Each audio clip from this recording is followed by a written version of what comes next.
For our podcast disclaimer, please visit the episode description.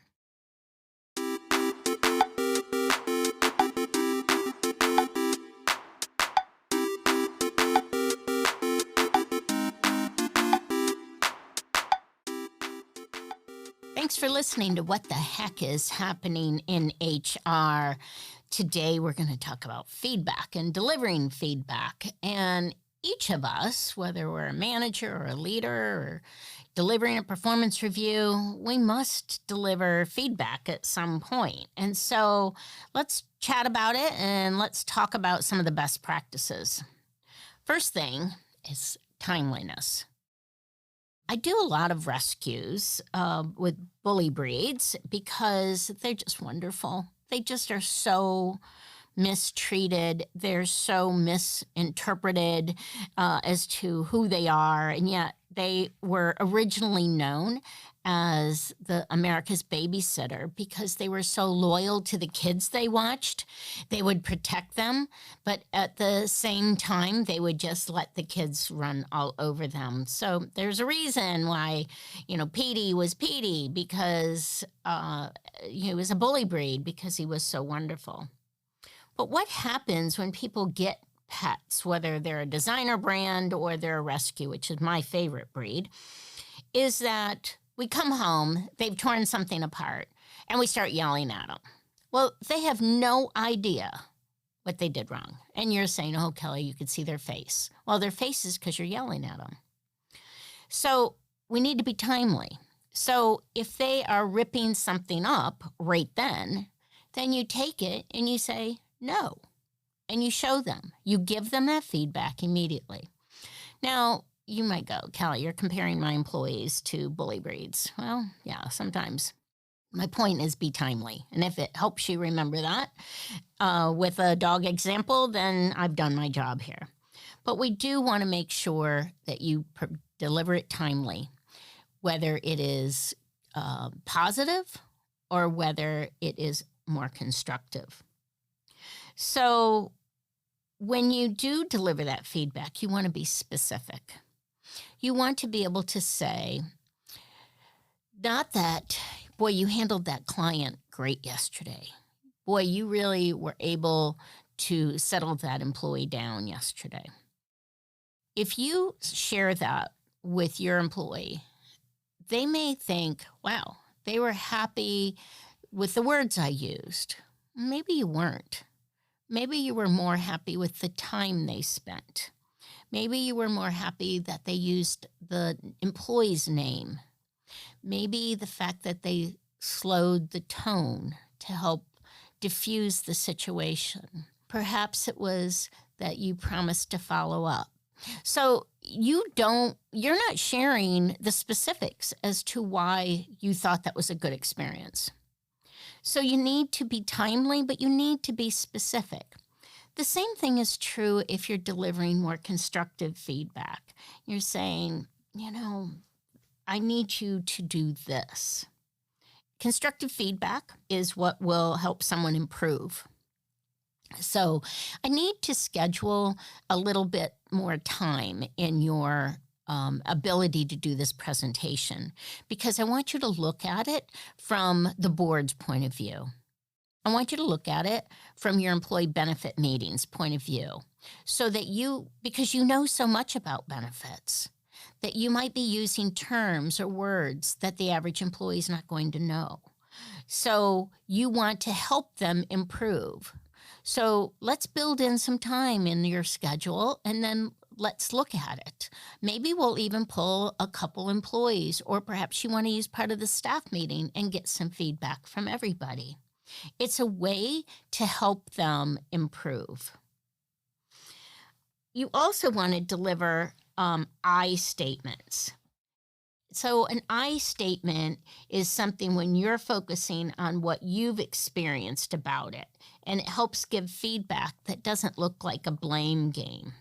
So where you would say something, and I've seen this example online, and it's a good one. It said, you said you'd get me those presentation slides on Thursday, but you didn't send them over, so I was unprepared. Wow. I read it like that, but I think that's the way it was probably presented. So instead, say something like, hey, I was under the impression I was going to get the presentation slides Thursday. Was there a delay I didn't know about? And you're like, oh, Kelly, please. How much hand holding do we need to do? Well, when you are delivering an I statement, the I statement helps you take ownership of it as well. When you didn't get the slides on Thursday, did you reach out? Did you find out what was going on?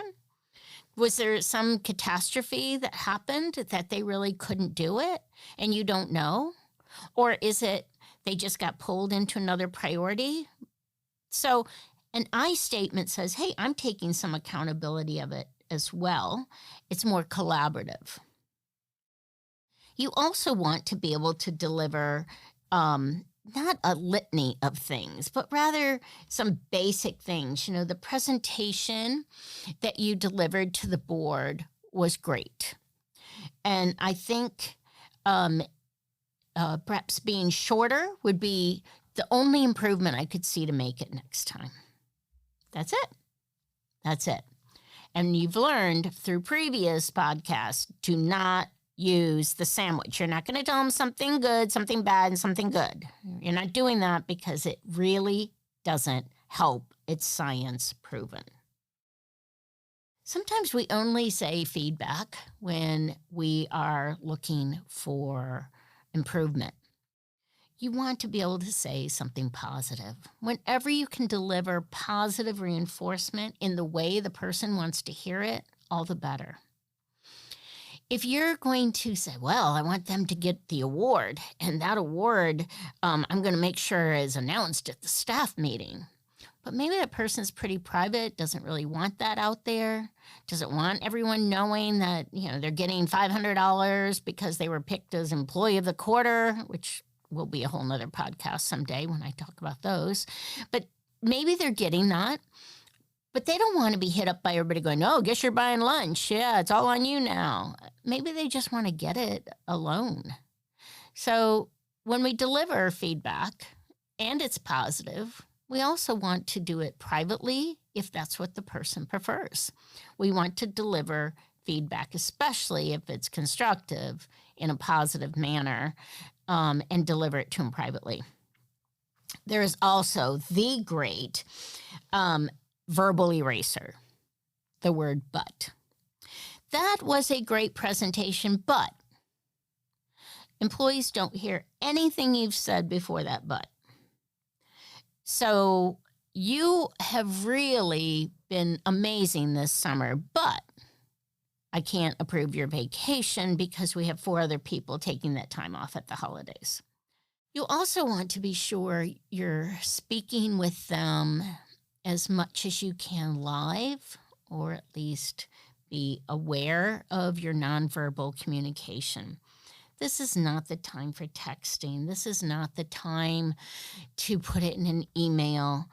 People communicate with your eyes. You communicate with your body language. You communicate with gestures. So you give them the real tone of what it is you're saying through all of that. So you don't want to forget that. And then when you deliver feedback, you definitely want to be able to let them respond to it. And if they're not sure what to say, just say, thank you, whatever that might be. Do you have any questions? But give them space and say, well, you know, if you're thinking about this and you've got other ideas about it, let's talk about it, before the end of the week. Let me know. And then follow up with them, because you follow up on that which is important to you. So if you reach back out to your employee and say, hey, did you want to chat any more about that? Did you have any other ideas? Then follow up with them. And they will know that it was important, and they will know that they were important to you, and that their ability to say something to you and have input into their work was important. Those are the day-to-day things that we miss so much. And then we're surprised when people leave because they're like, well, I always valued the work. Oh, they were my top person. Oh, they were really good at this. But we never told them. And we never gave them the opportunity for input. And we never told them that we valued their input. So really, as a leader, as a manager, we need to be taking that time to make sure every employee feels heard, understood, and valued. And when you have that, you are going to have a talent base that is going to kick your competition's butt. Well, we know our talent base is out there because you've subscribed to our podcast. We have new episodes drop every Monday about what the heck is happening in HR. Thanks for your feedback.